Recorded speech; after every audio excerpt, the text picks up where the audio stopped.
देखिए आदमी ओढ़ कर खाना हैवानियत का खड़ा है। हम गरीबों की कोई कदर ही नहीं है, जिंदगी के लिए सिर्फ पैसा बड़ा है। अरे बाबू, आज इस दुनिया में, इस समाज में यदि किसी का कदर है तो सिर्फ पैसे वालों की। सबसे बड़ा अहमियत है तो पैसा। गजल का टुकड़ा लगल कैसे?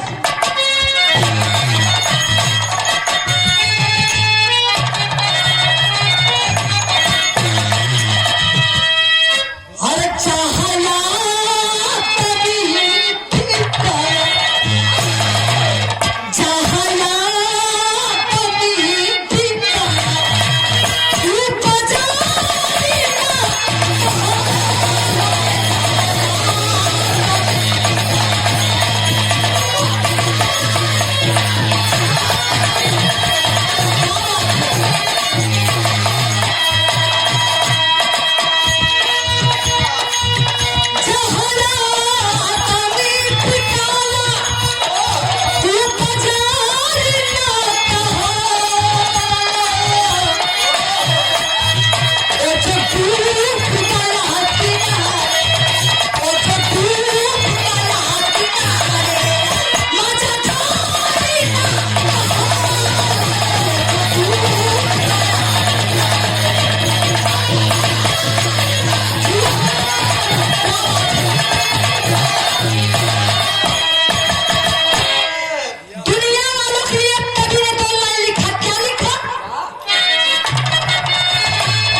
शुरुआत हो गई।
गांव के नाम लखनपुर।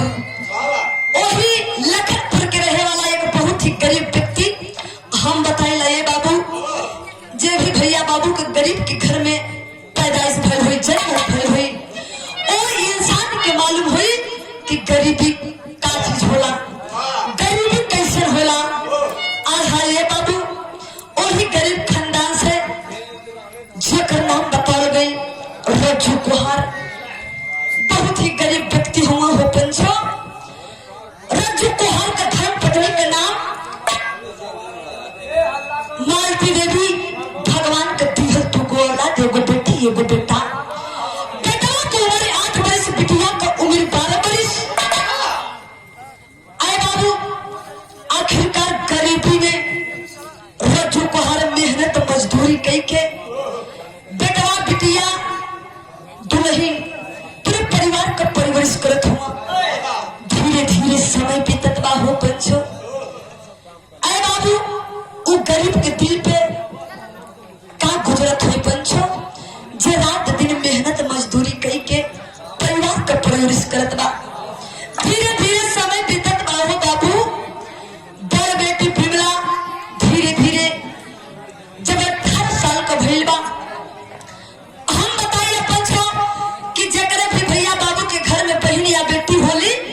जब बहन बेटी सयान होके ते बाबू और भाई का सर का बोझ होली। जब बेटिया बिमला धीरे धीरे सयान बैल बाबू बाबू माई बाबू के चिंता सतावे लगल कि बिटिया बिमला का हाथ पीला कर दे तो सर का बोझ हल्का हो जाता। आए हाय गौर करेंगे बाबू, मेहनत मजदूरी करके गांव घर से ऋण कर्जा ले करके बड़ बेटी बिमला का शादी कर दे रज्जू कुहार।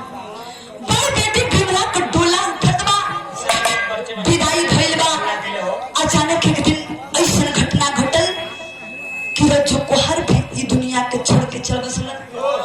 जब समय दुनिया के छोड़ के चल बसलन या पंचो, उस समय दुल्हन मालती देवी अपने पति के लसिया पे गिर के रोत बा, छतिया पीट पीट के काले बाकी असैया अरे आधे उम्र में छोड़ के चल गई लसैया। हमारा सहारा दुए वाला ये दुनिया में क्यों नहीं के बा। गांवपुर का लोग समझावत हुआ कि काहे रोले पगली, आई बेटवा के पढ़ावा लिखावा एकर परवरिश करा, जौन होके के रह तौन हो गई। होने के कोई टाल ना सकेला ये बाबूजी, ये विधि का विधान है। आखिरकार गांव भर के लोग समझा बुझा करके मालती देवी को घर भेजते हैं और रज्जू कुहार का अंतिम दाह संस्कार करते हैं। इधर मालती देवी दूसरे कच्ची चौका बासन कई के अपने बेटवा का परवरिश करे लगल। धीरे धीरे समय बीते लगल। जब समय बीते लगल रवि भैया तो भैल का एक लाइन गीत लगल।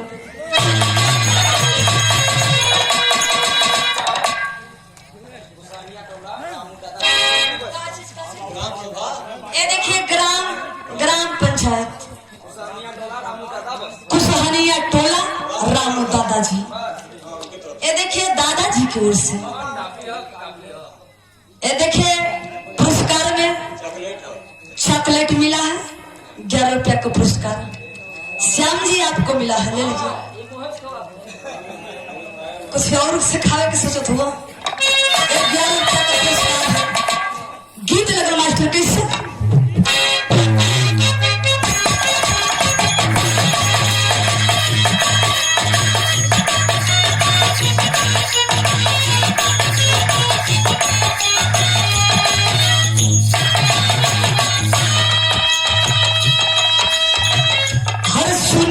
की सासू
अपने बाबू के भी हम ना देखली कि हमारे बाबूजी का शक्ल चेहरा कैसे रहल। ए माई जब से वो संभली दुनिया में दुख ही दुख बा, दुख के सिवा कुछ नहीं बा। ए माई हमारे बड़े बहन बिमला बा माई, आज तक हम अपने बहन के भी ना देखली कि हमारे बड़ बहन कैसे है। ये सब बतिया रोवत बा, बिलखत बा, बेटवा राजू कहत बा। भैल का मास्टर गीत बदल गए।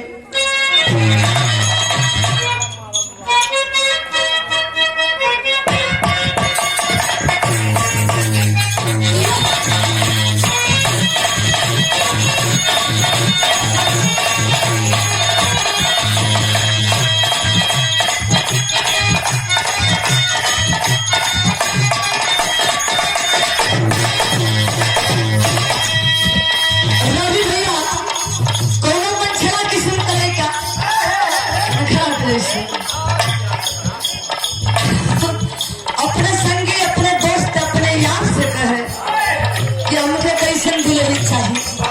क्या कहे?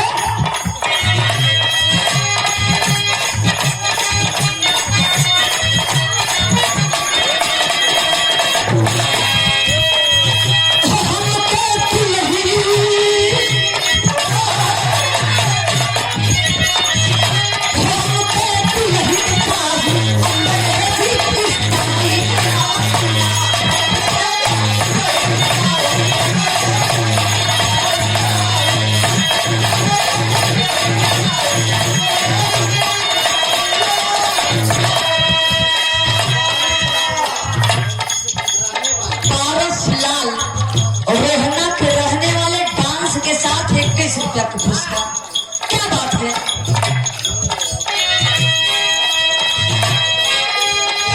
और कहलस का कहलस,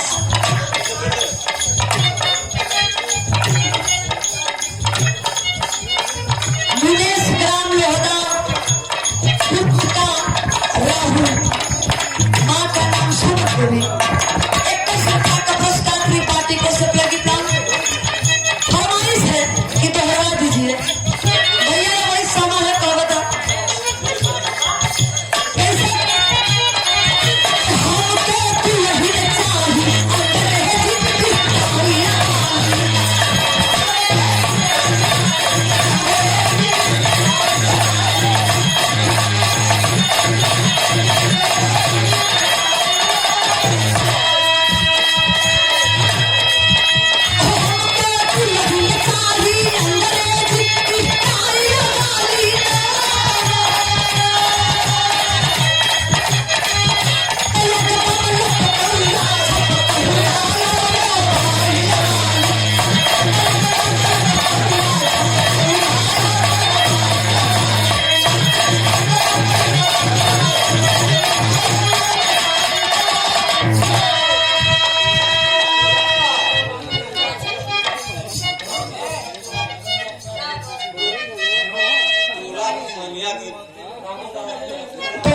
सोनिया रामू दादाजी की ओर से डांस के साथ एक बहुत रुपयों का पुरस्कार है। बहुत बढ़िया डांस आप लोग को, लेकिन हमारे बिरहा में भाव कैसे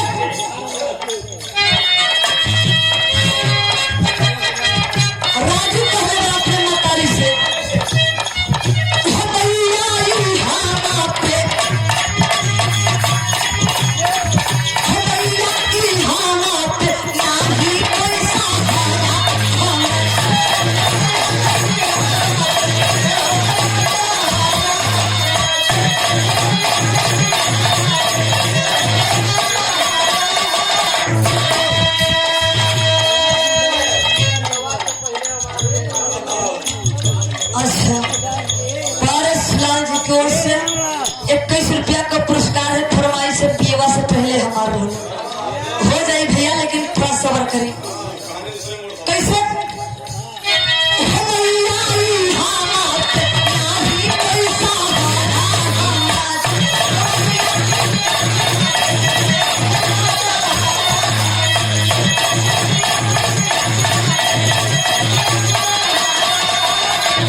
तो गुजारा ना हुई रे भाई।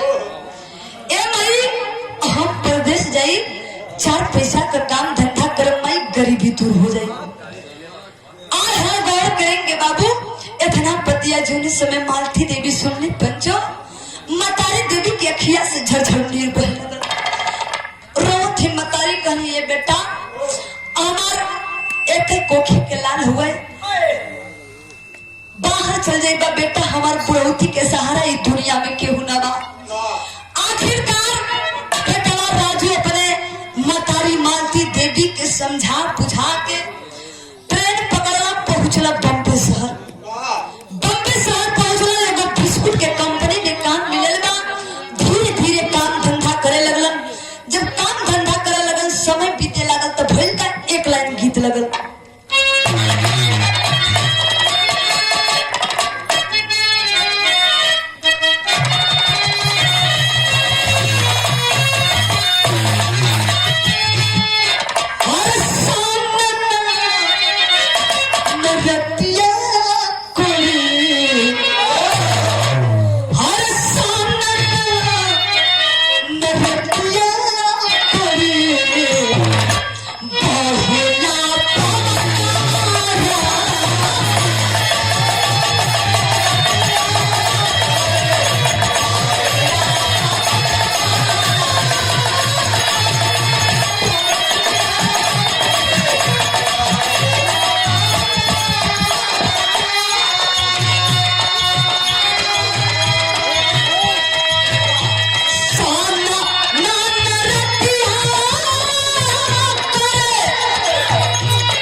मैंने स्वर के धरती से ग्राम लोहदा 11 रुपया का पुरस्कार।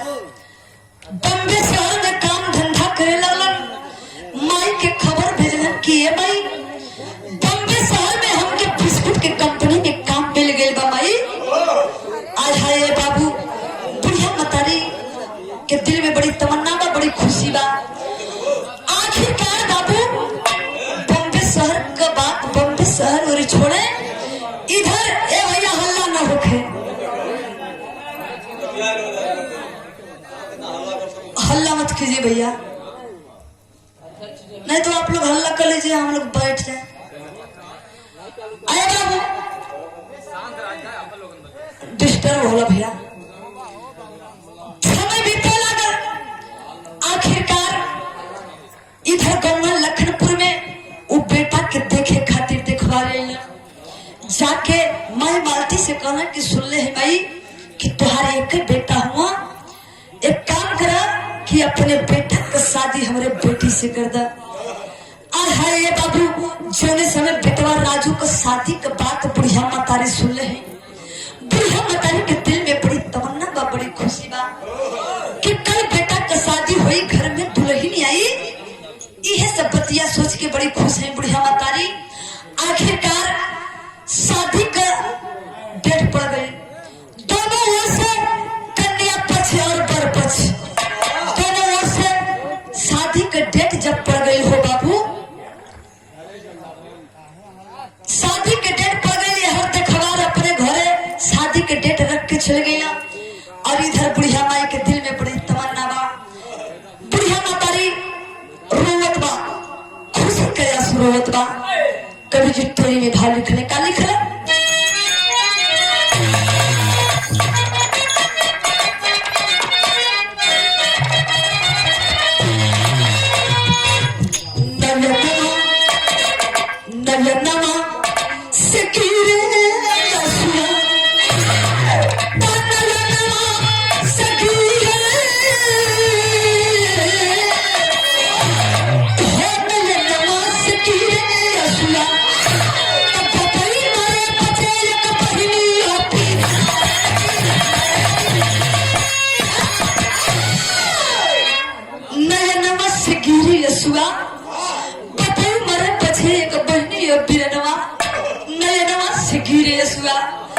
बुढ़िया मतारी रोत बाकी बाहर विधाता हमार पति इस दुनिया के छोड़ले कई साल हो गई, लेकिन आज खुशी आई बा हमारे दामन में। कैसे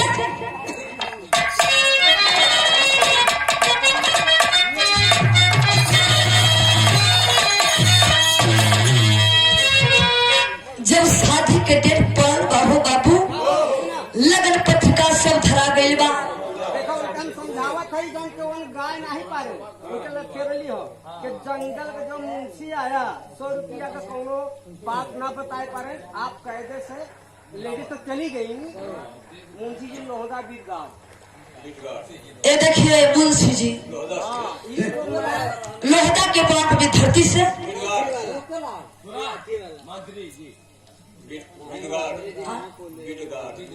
बिडगाड़ वन विभाग से महिला को समझा दीजिए, गैस मिल गया और कुछ मिल गया, गिनी काटोगे, मैं फोन आता है कैसे आप काहे उसे परेशान करते हो, जो आप हे आ गया फोन लगाए और उनका नंबर दे दो।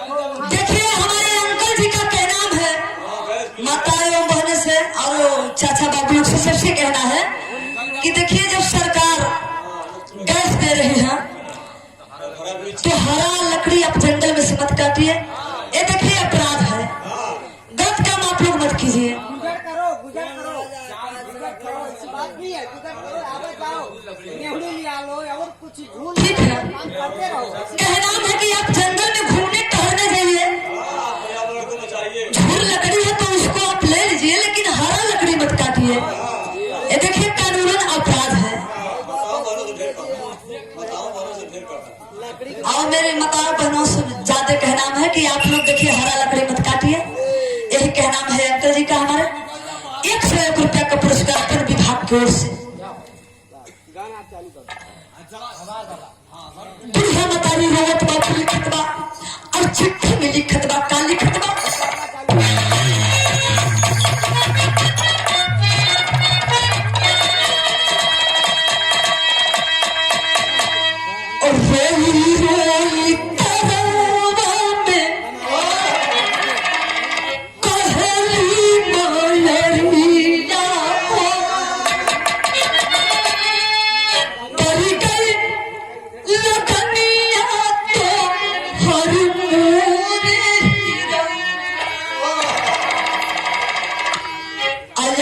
से नवी दीना हवे पिया भावा हो रखी दाई जातिया हमारी पूरी पिया बुढ़िया मतारी बेटा के चिट्ठी लिखला था बम्बई में शहर बदे कहले बा खीरे बेटा आए लाल तो हर शादी के डेट पड़ गई बारे राजू आजू से 9 दिन शादी बा बेटा आके है बुढ़िया माई के इज्जत बचा ले कैसे कभी जी पेपर में लिखला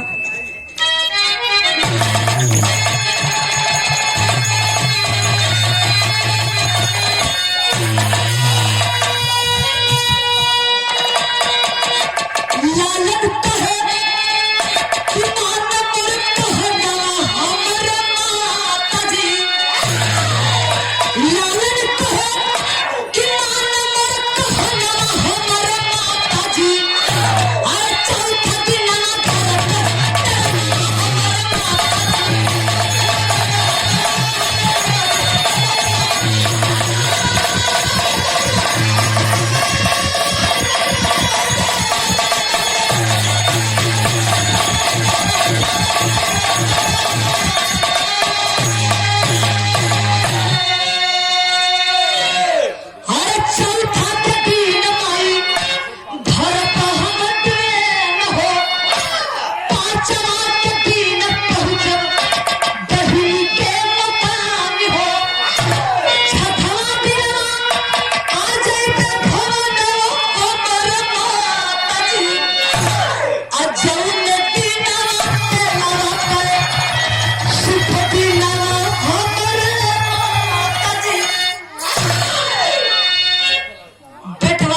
चिट्ठी के जवाब दहलस कहलस कि माई चौथा के दिन ट्रेन धरब 5वां के दिन बहन बिमला के घरे जाई 6वां के दिन बहन बिमला के लेके घरे आई माई जौन दिन हमार तेले का शुभ दिन बा जेके आप लोग ठेठ भाषा में कहन मटी मंगरा के दिन बा जौन दिन हमार मटी मंगरा के दिन बा माई वो दिन हम बहन बिमला के लेके घरे आ जाए तने को चिंता मत करिहा एक काम करिहा माई कि हमारे शादी के तैयारी के कोनो चीज का कमी ना होखे ए माई बॉम्बे शहर से हम 1 लाख रुपया गहना कपड़ा सब कुछ का व्यवस्था कर लेले बानी माई हम घर जरूर आई इतना बात बेटा राजू कहले बाबू बाबू जब अपने बहन के घरे चले के प्लान कैला तो भैल का परिवार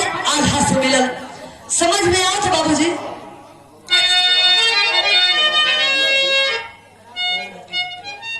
ग्राम पंचायत टोला कुशवनिया के पान पवित्र धरती से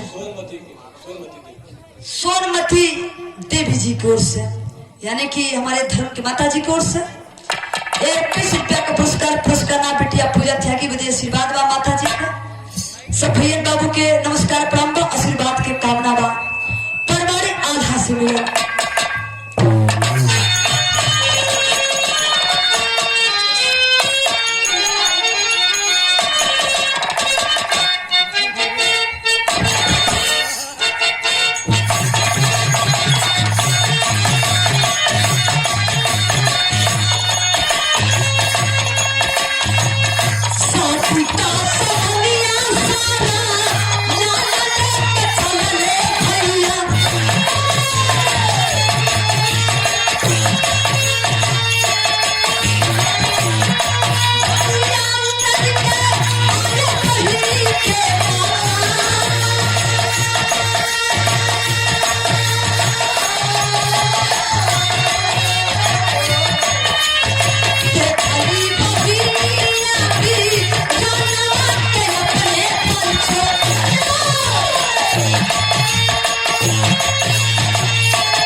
पहुंचना बहन बिमला के घरे।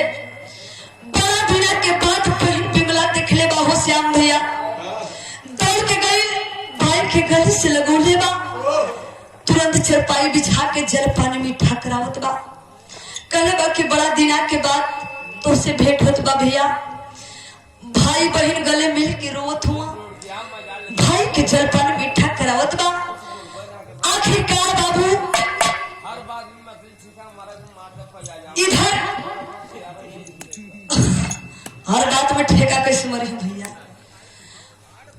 इधर भाई कहले बाकी बहन आई बम्बे शहर से 1 लाख रुपया बा, गहना बा, कपड़ा बा, दीदी एके संभाल के रख दे, कल मट्टी बंगरा के दिन बा।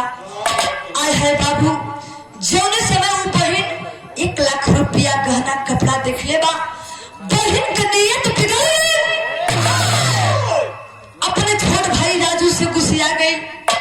शाम के समय धीरे धीरे जब शाम भइल बा, शाम के समय अपने भाई के रूम में चारपाई लगा दे से वो रूम में कर से भाई सफर से थक गइल हो बा, जाके राजू आराम केला। आखिरकार अपने आदमी के कहले बा ये जी सुनी ना, हमारे भाई राजू बम्बे शहर से 1 लाख रुपया गहना लेके आयल बा।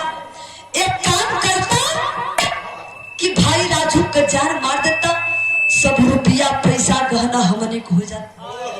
गौर करेंगे बाबूजी, और आदमी पढ़ा लिखा आदमी था, समझदार व्यक्ति था, डांट कर कहता है अरे कैसी कमीनी पापी बहन हो तुम, तू जैसी औरत को इस दुनिया में रहना धिक्कार है। मैं लात मारता हूँ ऐसी औरतों को। बड़े भाग से ऐसा सास ससुराल मिलेला हो बाबू, ऐसा गलत काम हमसे ना हुए। इतना बात कह के वो आदमी अपने दोस्तों की पार्टी में चला जाता है। धीरे धीरे जब रात भइल बा 12 बजे बारात पापिन बहन के ले बका।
चरपाई पे थकल बा हो बाबू, भाई राजू चरपाई पे सुतल बा, पापिन बहन हाथ में कटारी लेके भाई राजू के कच्छ में जो समय पहुंचल बा, कटारी तुरंत उठा के चलौले बा गर्दन पे।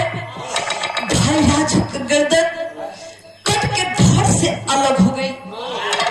जब समय धड़ से अलग हो गई हो बाबू, पूरा अंगनवा गरवा पर खून पौट गई हो पंचो।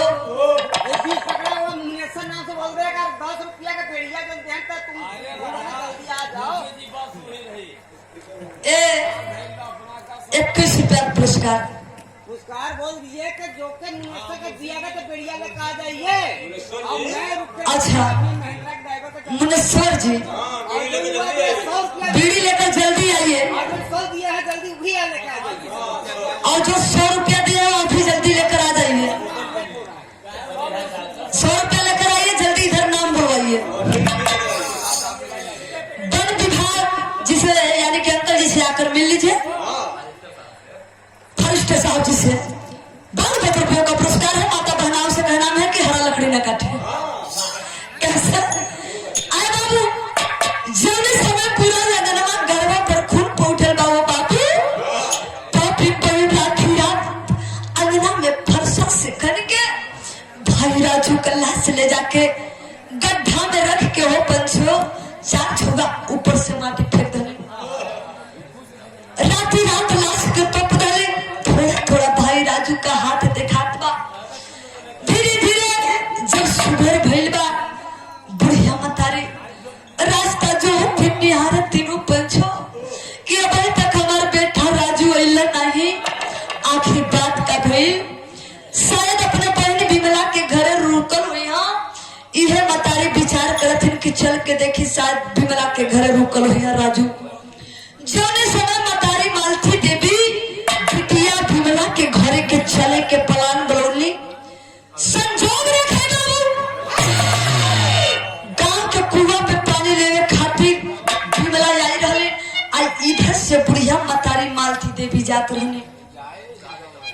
मतारी बिटिया का भेंट मुलाकात होई कुआं पे भइल बा। भेंट अखबार कई के मतारी बिटिया बोलते बतियोते जोने समय अंगना में पहुंचले तो भइल का बाबू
चली हो रवि भैया अंगना में मतारी जोने समय खून का छींटा देख ली। माई के तो संख्या जरूर माई कहे कि बेटी ये विमला ये अंगना में कैसन खून के छींटा बारे बेटी गौर करेंगे पंचो। पापिन बहन कहले बा उ पापिन बिटिया विमला कहले रखी माई कल हमारे घर में परिवार में पूजा रखल गई रहो और बकरा काटल गई रहो। वही बकरा के खून के ही छींटा हमारी गौर करेंगे पापी कितना झूठ बोलने बा मतारी से कहने भाई बकरा के खून के छींटा है। इतना बात जब मतारी सुन ले तो कहने बेटी थोड़े नियर घर दुआर करे रहलू बेटी अगर 4 गो मेहमान आवे तो ई घर दुआर अच्छा ना लगी। एक काम करो बेटी कि गोबर माटी पानी बा हरी अंगना के हम लिप नहीं और जल्दी से तैयार हो जा कल तोहरे भाई को मट्टी मंगरा हो। बहुत बार तोहर भाई राजू घरे पहुंचत हुई जल्दी से तैयार हो जा। जौने समय मतारी माटी गोबर पानी लेके अंगना के लिए पत्थी रोपल जो उस समय राजू का बीच वाला अंगुरी पकड़ाइल बा। बीच वाला अंगुरी पकड़ाइल बा हो बाबू आज अंगुरी के सहारे बुढ़िया मतारी पूरा लाश के बहरे खींच ले। बुढ़िया मतारी के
ओर से 51 रुपया का पुरस्कार है।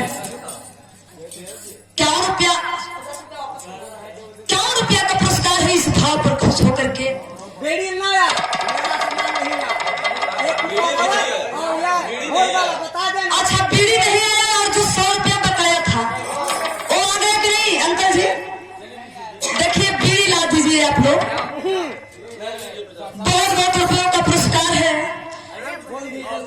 मालिक आप लोगों को हर घर पे तरक्की दे, आशीर्वाद की कामना बा। आए बाबू जब समय मथारी के पता चले बाबू कि हमारे कोख का औलाद, हमारे बेटवा का कातिल स्वयं हमारे कोख का औलाद हमारे बिटिया बा। ओ समय बुढ़िया मतारी रोवत बा, बिलखत बा, कहले बा ये बेटी ये काम करी बेटी, आज धन दौलत रुपया के चलते अपने जवान भाई के जान से मार देलू ये बेटी। अरे बेटी तो के जब ये चाहत रहल बेटी तो अपने भाई के शादी में आई तू। ए बेटी बचपन में अपने बाबू के खा गईलू, आज है अपने जवान भाई राजू के खा गईलू। जा ये बेटी जवान कैलू निके कैलू, इससे ज्यादा हम का कर सकेला रे बेटी। एक बात और मतारी कहली, का कहली? अरे चल तू पिया है मुँह मांगने गप्पल तू, नाची नाची पिटिया तू गिटिया के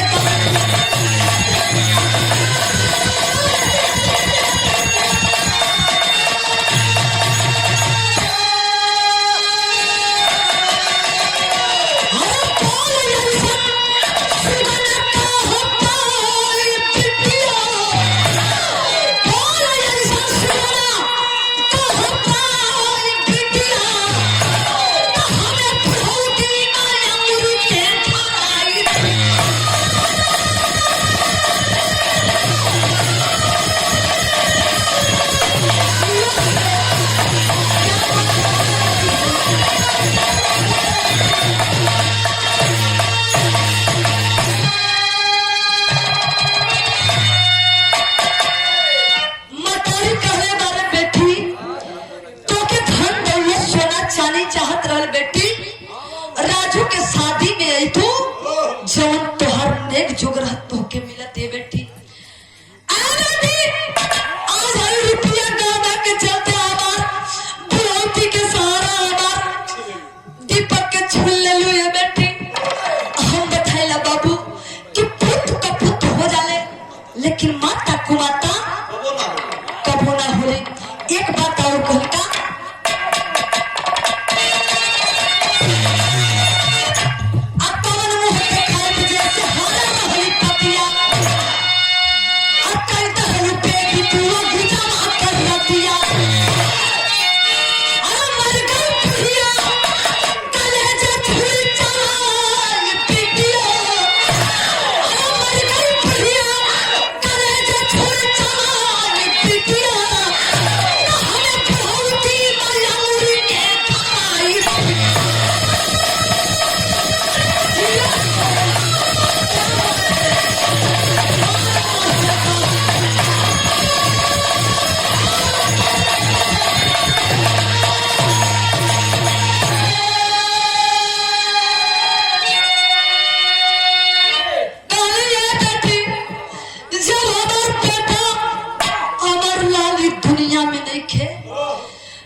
मालती देवी और बाद राजू का अंतिम दाह संस्कार करते हैं।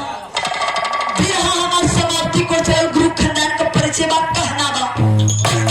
ऐसा लोग दुनिया में हुआ, ऐसा लोग दुनिया में अभी भी हुआ। श्याम भैया अभी भी लालच लोगन के दिल में बा।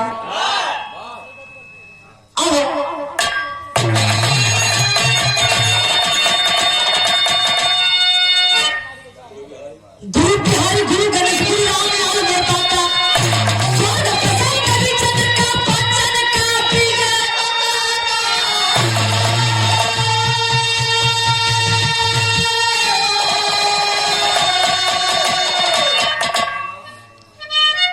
गौर करेंगे बाप, आज शरीर की कोई अहमियत नहीं है पैसा के चलते। मैंने शुरू में ही बताया कि आज समाज में जो भी है पैसा है।